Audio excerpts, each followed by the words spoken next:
जय हिंद साथियों, नमस्कार। Welcome to AJ smart classes. तो साथियों, आज हम आपके लिए लेके आए हैं बोर्ड द्वारा जारी मॉडल प्रश्न पत्र, वो भी कक्षा 10 के लिए संस्कृत विषय का। जैसा कि आपको पता है कि जो राजस्थान बोर्ड है आरबीएससी, उसने सभी विषयों के लिए मॉडल पेपर जारी कर दिए गए हैं। मॉडल पेपर क्या होता है? मॉडल पेपर वह पेपर होता है जो आपकी बोर्ड परीक्षा में पेपर आएगा, उसका पैटर्न कैसा होगा, क्वेश्चन कितने होंगे, बड़े क्वेश्चन, छोटे क्वेश्चन किस प्रकार के होंगे और नंबरिंग क्या होंगी, वो सभी बताने के लिए आपको बोर्ड द्वारा एक मॉडल पेपर जारी किया जाता है, जो जारी हो चुका है। अगर आपने अभी तक मॉडल पेपर का पीडीएफ नहीं प्राप्त किया है साथियों, तो हमारे द्वारा आपको सभी 6 विषयों का मॉडल पेपर का पीडीएफ दे दिया जाएगा।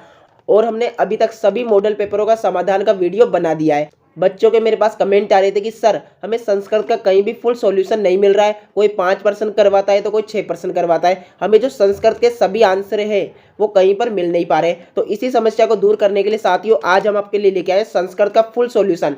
इस पेपर में से साथियों आपको काफ़ी प्रश्न हूबहू बोर्ड परीक्षा में देखने को मिलेंगे, और सभी प्रश्नों का जो इस पेपर में दिए गए मॉडल पेपर में सभी प्रश्नों का आपको आंसर इस वीडियो में मिलेगा। और आंसर सही साथियों पीडीएफ, यानी पीडीएफ के क्वेश्चन और आंसर दोनों एक साथ आपको हमारे द्वारा दे दिया जाएगा। कैसे मिलेगा वो वीडियो के लास्ट में मैं आपको बता दूंगा। आपको क्या करना है साथियों, आपको लास्ट तक वीडियो पर बने रहना है और अपने सभी दोस्तों को इसे अभी शेयर करना है ताकि वो भी हमारे साथ जुड़ सके। तो स्क्रीन पर देखे साथियों, यहाँ पर लिखा है साफ साफ, बोर्ड द्वारा जारी मॉडल प्रश्न पत्र हल सहित। क्या है? हल सहित है माध्यमिक परीक्षा कक्षा 10 संस्कृत विषय का। पूर्णांक की बात करें साथियों, तो 80 नंबर का आपका ये पेपर रहने वाला है बोर्ड परीक्षा का। क्योंकि साथियों आपको पता है कि 20 आपके सत्रांक होते हैं जो विद्यालय द्वारा भेजे जाते हैं आपके अर्धवार्षिक परीक्षा, होमवर्क, उपस्थिति आदि के आधार पर। दोनों को मिलाएंगे साथियों तो आपके 100 नंबर पक्के हो जाते हैं, जो कि आपको एक विषय में प्राप्त करने होते हैं। ठीक है।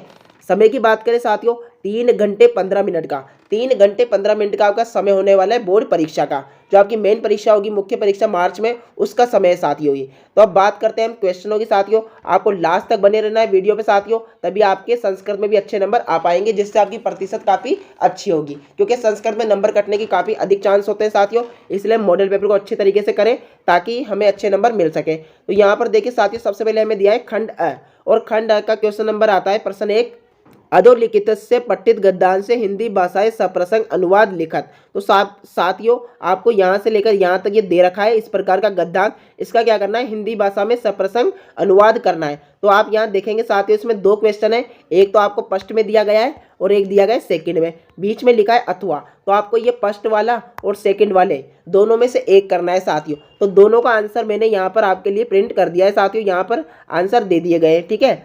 पहला जो आपका है गद्यांश, वो तो आपका जो सेमुसी का द्वितीय भाग है उसका जननी तुल्य वत्सला के शीर्षक से लिया गया है। सभी जानकारी इसमें लिखी गई है साथियों, आपको पीडीएफ दे दिया जाएगा, वहां से आप याद कर सकते हैं, है ना। कोई किसान 2 बैलों से खेत की जुताई करता था, तो उन बैलों में से एक शरीर से दुर्बल और तीव्र गति से जाने में असमर्थ था, इसलिए किसान उस दुर्बल बैल का कष्ट देता हुआ हाँका करता था। वह बैल हल उठाकर चलने में असमर्थ हुआ, खेत में गिर पड़ा। क्रोधित किसान ने उसे उठाने के लिए अनेक बार प्रयत्न किया, फिर भी बैल नहीं उठा। भूमि पर गिरे हुए अपने पुत्र को देखकर सभी गायों की माता सुरभि की दोनों आंखों में आंसू आ गए। सभी हिंदी अनुवाद मैंने यहाँ पे लिख दिया है। ठीक है साथियों, जो अथवा का है वो भी आपको आंसर सहित यहाँ पर मिल जाएगा इस पीडीएफ में। ठीक है।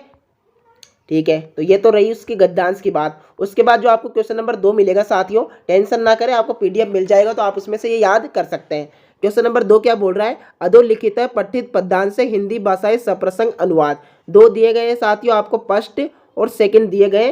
पहले क्या थे, गद्यांश थे, अब की बार पद्यांश दिए गए, 2 पद्यांश दिए गए। एक क्या बोल रहा है साथियों कि हिंदी भाषा में इसके सप्रसंग व्याख्या करनी है, यानी अनुवाद करना है। तो दोनों आंसर आपको यहाँ पर मिल जाएंगे। फर्स्ट का आंसर साथियों आपको यहाँ मिल जाएगा, और सेकंड के आंसर की बात करें तो वो इसको यहाँ पर नीचे मिल जाएगा। ठीक है।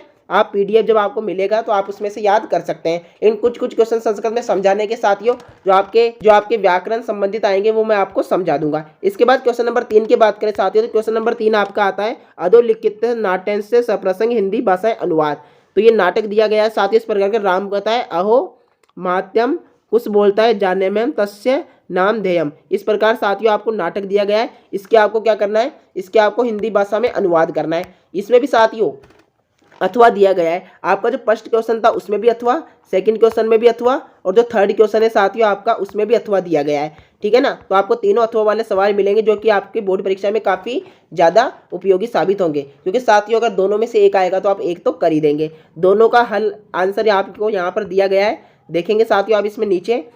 कि राम आश्चर्यपूर्ण महिमा है, कुछ बोलता है मैं उसका नाम जानता हूँ, राम बोलता है कहिए। तो इस प्रकार सबकी व्याख्या आपको नीचे दी गई है। ठीक है, ओके साथियों, पीडीएफ आपको मिल जाएगा तो आप उसमें से याद कर सकते हैं। क्वेश्चन नंबर 4 की बात करें साथियों, 4 बोल रहा है अधोलिखित पद्यांश से संस्कृत भावार्थ लिखत। संस्कृत में भावार्थ लिखना है साथियों। आपको ये छोटा सा दिया गया है, इस प्रकार से आपको साथियों ये पद्यांश दिया गया है, लेकिन आपको क्या करना है, इसका क्या करना है साथियों, संस्कृत का भावार्थ लिखना है। यानी संस्कृत में तो विस्तारित रूप से समझाना है कि क्या बोल रहा है। ठीक है साथियों, तो यहाँ पर ये भावार्थ मैंने लिख दिया है इस प्रकार से। अगर आपको अभी लिखना है तो आप वीडियो को पॉज करके भी अपनी बुक में नोट कर सकते हैं, वरना आपको पीडीएफ तो दे ही दिया जाएगा। ठीक है, सेकंड का भी दिया गया है। आपका जो 4th क्वेश्चन है उसमें भी क्या है, अथवा वाला सवाल आया है साथियों। कौन सा वाला, अथवा वाला। फर्स्ट भी अथवा, सेकंड भी अथवा, थर्ड भी अथवा, 4th भी अथवा, यानी दो सवाल मिलेंगे, दोनों में से एक करने होंगे। ओके, 5 क्या बोल रहा है, अधोलिखितेषु सप्तसु चतुर्णा प्रश्नाना संस्कृत उत्तराणी एक पदेन लिखत। 7 दिए गए हैं साथियों, 7 में से आपको 4, यानी 7 में से आपको साथियों 4 का उत्तर देना है, वो भी संस्कृत भाषा में एक पद में। तो साथियों इनके भी आंसर यहाँ पे नीचे लिखे गए, ये मैं आपको बताता हूँ। पहला क्वेश्चन है भमिनी कया विमुक्ता, तो इसमें आपका आंसर आ जाएगा निज बुद्ध्या। क्या आ जाएगा साथियों, निज बुद्धया। ठीक है, उसके बाद सेकंड है परमम आरोग्य कस्मात उपजायते, तो इसमें आपका आंसर हो जाएगा व्यायामात। ठीक है, लव कुशो गुरु किम नाम आसीत, इसमें आपका हो जाएगा थर्ड भगवान वाल्मीकि। किदृश्य महावृक्षम सेवित्यवयम, तो इसमें आपका आंसर हो जाएगा फलच्चा यान संविंत, यह आपका इसमें आंसर हो जाएगा। उसके बाद 5th है माल कारान निदाने कस्य पुष्टि व्यरचिति, तो इसमें आपका आंसर हो जाएगा साथियों तरो। क्या हो जाएगा, तरो। ज्वालामुख विस्फोटे गगन किदृश्य जायते, इसमें साथियों आप लिख देंगे धूम बस्पाव्रतम। लास्ट है साथियों इसका प्राणे व्योपी की रक्षेत, इसमें हो जाएगा सदाचार। 7 थे साथियों, मैंने 7 के आंसर बता दिए, लेकिन आपको करने कितने, केवल 4 ही करने। ओके, ठीक है। इसके बाद साथियों इसका ही जो आ पॉइंट आता है ना, सेकंड पॉइंट, वो है वह बोल रहा है कि पूर्ण वाक्य में संस्कृत उत्तर, पूर्ण वाक्य में उत्तर देना है साथियों। तो पूरे वाक्य में जो आपको ये सभी 7 प्रश्न दिए गए, इस 7 में से आपको इसमें भी 4 का ही उत्तर देना है। तो यहाँ पर सभी के आंसर दिए गए हैं। ठीक है, सभी के आंसर आपको दिखाई दे रहे होंगे, तो आप इसमें से नोट कर सकते हैं। ओके, ठीक है साथियों, ठीक है। क्वेश्चन नंबर 6 की बात करें तो क्वेश्चन नंबर 6 क्या बोल रहा है, 6 में बोल रहा है साथियों अधोलिखित श्लोकस्य अन्वयन कुरुत, तो साथियों श्लोक है उसका अन्वय करना है साथियों। तो ये श्लोक है, इसका अन्वय यहाँ पर दिया गया है इस प्रकार से। ठीक है, ओके साथियों।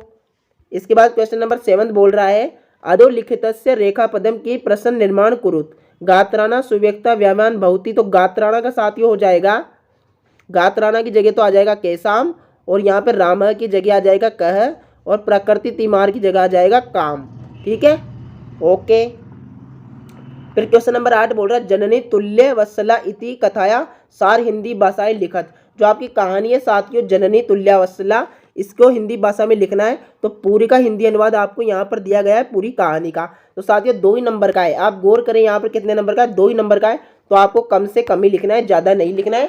खींच के ज़्यादा से ज़्यादा आप आधे पेज में इसका उत्तर लिख दें, क्योंकि 2 नंबर में इतना काफ़ी है साथियों। क्वेश्चन नंबर 9 बोल रहा है अधोलिखित वाक्यसु रेखाकित पदाना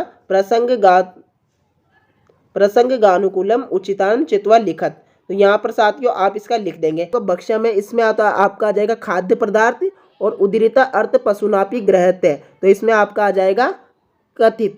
ओके, ठीक है साथियों। इसके बाद क्वेश्चन आता है कि स्व पाठ्य पुस्तक के 2 श्लोक लिखत, जो इस प्रश्न पत्र में नहीं आए हों। इसका मतलब ये साथियों कि अपनी पाठ्य पुस्तक के कोई 2 श्लोक लिखने हैं जो आपको प्रश्न पत्र में नहीं आए हो। ठीक है, तो आपको यहाँ पर 2 श्लोक मैंने लिख दिए। अगर आपको और कोई आते हैं 2 श्लोक, तो वो भी आप इसमें लिख सकते हैं इस क्वेश्चन में। ठीक है साथियों, क्वेश्चन नंबर 11 क्या बोल रहा है, क्वेश्चन नंबर 11 में साथियों आपको गद्यांश दिया गया है। इस गद्यांश को आपको पढ़ना है साथियों। पहले तो ध्यान से एक एक लाइन को ध्यान से पढ़ना है, और ध्यान से पढ़ने के बाद फिर आपको जो नीचे दिए गए प्रश्न, इनका आंसर देना है। और इनका साथियों आंसर जो फर्स्ट क्वेश्चन है उसका तो आपको देना है एक पद में देना है, और सेकंड क्वेश्चन का पूर्ण वाक्य में देना है, और ये थर्ड फोर्थ फिफ्थ, तो इन सभी के आंसर आपको साथियों यहाँ पर नीचे मिल जाएंगे। ठीक है ना, यहाँ पर आप देखेंगे तो यहाँ पर ये सभी के आंसर मेरे द्वारा दे दिए गए हैं। ठीक है, तो यहाँ से आप आंसर लिख सकते हैं, कोई दिक्कत साथियों, कोई दिक्कत नहीं होनी चाहिए। ओके, कुछ भी परेशानी हो आपको पेपर से संबंधित तो आप मुझसे पूछ सकते हैं, व्हाट्सएप पे आप मैसेज कर सकते हैं, मैं आपके मैसेज को समय निकाल कर अवश्य सीन करूँगा। ओके, इसके बाद संधि विच्छेद है जो पितृ ग्रह में उसकी हो जाएगी पितु प्लस ग्रह संधि हो जाएगी आपकी ऋतु संधि। और संचरण में साथियों अब आपका हो जाएगा सम प्लस चरणम और संधि हो जाएगी अनुस्वार संधि। ठीक है। क्वेश्चन नंबर 13 बोल रहा है संधि कृत्वा संधे नामानी लिखत। क प्लस अत्र दिया है तो इसका हो जाएगा कोत्र, और सत्यम प्लस वध दिया है तो इसका हो जाएगा सत्यवदम। इसमें अनुस्वार संधि और उसमें उतु संधि। ठीक है साथियों। क्वेश्चन नंबर 14 बोल रहा है देखिएगा, रेखा की पद्धति से समस्त पदाना विग्रह तथा विग्रह पदाना समास करत्वा समास से नामानी लिखत। पहले साथियों समास विग्रह करना है फिर उसका नाम लिखना है। यहाँ पे दिया है कजलम मलिन, तो इसका साथियों आपका हो जाएगा कजलम इव मलिनम। कर्मधारय समास, फिर दिया है शरीरस्थो, इसका हो जाएगा शरीर स्थिति। उसका हो जाएगा तत्पुरुष समास, फिर दिया है विमुढ़ा दी यस्य च स, तो इसका हो जाएगा विमुढ़ी यानी बहुब्रीहि समास। ओके ठीक है साथियों। फिर यहाँ पर नीचे दिया गया है साथियों, देखें आप, ये ग्रामर के हैं, वेरी इंपॉर्टेंट है, ध्यान से देखिए। न्यायाधिकरण में इसमें आपका हो जाएगा द्वितीय विभक्ति है और प्रतियोग है। ठीक है। फिर धेनु नाम का हो जाएगा षष्ठी विभक्ति है, और अति विस्तरेण का हो जाएगा तृतीय विभक्ति, और आसार्दनम का हो जाएगा द्वितीय विभक्ति। ओके ठीक है साथियों। क्वेश्चन नंबर 16 की बात करें तो क्वेश्चन नंबर 16 में साथियों आपको यहाँ पर प्रत्यय बताना है, तो ये सभी दिए गए हैं, यहाँ पर आप देख लें। क्वेश्चन नंबर 17 में रिक्त स्थानों की पूर्ति करनी है, जो भी आपको यहाँ पर आंसर दे दिए गए हैं। पीडीएफ आपको दे दिया जाएगा साथियों आंसर सही, तो उसकी तो आपको चिंता करनी नहीं है। इस प्रकार साथियों आप देखे जाएंगे तो ये करते करते रिक्त स्थान की पूर्ति करते करते क्वेश्चन नंबर 21 आ जाता है, जो कि हमें क्या दिया गया है जाता है, जिसमें हमें संख्या बतानी है 117 और 521। तो यहाँ पर लिख दिया गया है, आप देख लें संस्कृत भाषा में। क्वेश्चन नंबर 22 में आपको प्रार्थना पत्र लिखना है। आपके पिताजी अतीव निर्धन यानी बहुत गरीब है, तो आपकी शुल्क मुक्ति यानी कि फीस माफ कराने के संदर्भ में आपको प्रार्थना पत्र लिखना है, जो कि आपको रिक्त स्थान छोड़ के यहाँ पर इस प्रकार से दिया गया है। लेकिन साथियों यहाँ पर मैंने रिक्त स्थान भर के आपके लिए लिख दिया है, आप ये देख सकते हैं। इस प्रकार से आप प्रार्थना पत्र पूरा लिख देंगे। ओके ठीक है साथियों। फिर यहाँ पर नीचे आएंगे तो आपको ये चित्र दिया गया है, इस चित्र को देखकर आपको पंक्तियाँ लिखनी है साथियों। तो आप पंक्तियाँ इस प्रकार से यहाँ लिख देंगे। ये मैंने 8 पंक्तियाँ लिख दी है साथियों, यहाँ पर आप देख सकते हैं। तो चित्र को देखकर आप ये 8 पंक्ति भी इस प्रकार से लिख देंगे। ओके ठीक है। फिर यहाँ पर क्वेश्चन नंबर 24 आ जाता है, जिसमें आपको ये दिया गया है कि राधा भोजन पकाती है को संस्कृत में बताना है कि राधा भोजन पकाती है को क्या लिख देंगे, तो ये लिख देंगे राधा भोजन पचती। गाँव के चारों ओर खेते तो ग्राम पारित क्षेत्राणा संति, तो इस प्रकार से आप लिख देंगे। ओके। क्वेश्चन नंबर 25 की बात करें साथियों, तो 25 में आपको षड वाक्य दिए गए जिनको आपको क्रम के अनुसार जमाना है कि पहले क्या घटित हुआ, तो आप इस प्रकार से इनको जमा देंगे। इसके आंसर भी नीचे दिए गए हैं। इस प्रकार आपका पेपर कंप्लीट हो जाएंगे। पेपर में आपको टोटल 25 क्वेश्चन देखने को मिलेंगे। कितने साथियों? 25 क्वेश्चन आपको बोर्ड परीक्षा के पेपर में देखने को मिलेंगे। अब बात कर लेते हैं साथियों कि आपको ये आंसर सहित पीडीएफ कैसे मिलेगा। जैसे ही आप हमारा डिस्क्रिप्शन ओपन करेंगे, वहाँ पर आपको व्हाट्सएप ग्रुप की लिंक मिलेगी। वहाँ पर लिखा होगा पीडीएफ डाउनलोड करें या पीडीएफ प्राप्त करें। तो जैसे ही आप इस पर क्लिक करेंगे साथियों, आप हमारे व्हाट्सएप ग्रुप में ऐड हो जाएंगे, और आपके व्हाट्सएप ग्रुप में ऐड होते ही आपको इसका जो आंसर सहित पीडीएफ है वो आपको दे दिया जाएगा। ठीक है साथियों। ऐड होने के बाद आपको वेट करना है थोड़ी देर। जैसे ही मैं देखूंगा कि कोई बच्चा ऐड हुआ है तो मैं आपको वहाँ पर पीडीएफ सेंड कर दूंगा। ओके ठीक है साथियों। तो धन्यवाद। जय हिंद जय भारत। आज का वीडियो आपको पसंद आया तो वीडियो को लाइक कर दे, चैनल को सब्सक्राइब कर दे, बेल आइकन को प्रेस कर दे, ताकि आगे भी आपको ऐसे वीडियो मिल सके। और बाकी सभी विषयों के मॉडल पेपर का समाधान हमने करवा रखा है साथियों, तो उसका वीडियो भी आपको डिस्क्रिप्शन में मिल जाएगा या व्हाट्सएप ग्रुप में दे दिया जाएगा, तो आप वहाँ से देख सकते हैं। धन्यवाद साथियों। जय हिंद जय भारत। पढ़ते रहिए, आगे बढ़ते रहिए। जय हिंद।